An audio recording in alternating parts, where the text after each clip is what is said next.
Alors maintenant, j'invite Lucie Barbier, étudiante au doctorat, pour la prochaine présentation.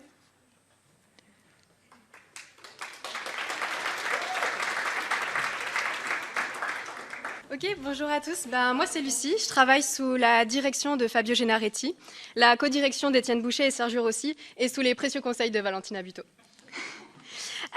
Donc aujourd'hui, je voudrais vous parler de la xylogénèse, comment on l'étudie et pourquoi on l'étudie. Mais avant de rentrer dans les détails de la xylogénèse, je voudrais revenir sur un individu, sa structure et son fonctionnement. Si on regarde un peu plus en détail et qu'on se met à zoomer sur le tronc, et maintenant, si on décidait de couper le tronc, qu'est-ce qu'on verrait? On verrait une structure qui ressemble à ça. Évidemment, les couleurs et les proportions ne sont pas fidèles, mais c'est juste pour que vous ayez une idée en tête du schéma. Et alors, si on part de l'extérieur vers l'intérieur, on aurait d'abord le périderme. Le périderme, ça correspond à l'écorce externe, c'est la partie qui va protéger l'arbre. Un peu plus à l'intérieur se trouve le phloème, qui vient de phloios, l'écorce en grec. Ça correspond à l'écorce interne. C'est à l'intérieur du phloème que va circuler la sève dite élaborée, qui contient les sucres produits lors de la photosynthèse et qui va les distribuer à travers tous les organes de l'arbre. Vient ensuite le cambium, qui contient les cellules souches, qui vont se différencier d'un côté en phloème et de l'autre en aubier. L'aubier, c'est la partie active du xylème. C'est dans cette partie-là que va circuler la sève brute, qui contient l'eau et les minéraux extraits à partir du sol, et qui va les distribuer dans l'arbre. Encore un peu plus à l'intérieur, on a ce qu'on appelle le duramen. C'est la partie inactive du xylème. C'est la partie qui va assurer un rôle de soutien fondamental pour l'arbre. Et ensemble, l'aubier et le duramen vont former donc ce qu'on appelle le xylème, qui vient de xylos, le bois en grec, et c'est la partie qu'on appelle communément le bois dans l'arbre. Et un peu plus au cœur vient la moelle. Donc vous l'aurez probablement un petit peu deviné, quand on parle de xylogénèse, on parle de la formation du xylème, autrement dit, la formation du bois. Mais comment est-ce qu'on peut étudier la formation du bois? Pour ça, on utilise un petit outil qui s'appelle le tréfort. Comment on l'utilise? On va venir le positionner contre l'écorce, on donne des coups de marteau pour l'insérer jusque dans l'aubier. Et on va prélever comme ça des échantillons pendant toute la saison de croissance, tout au long du tronc. En général, on fait à peu près 12 prélèvements.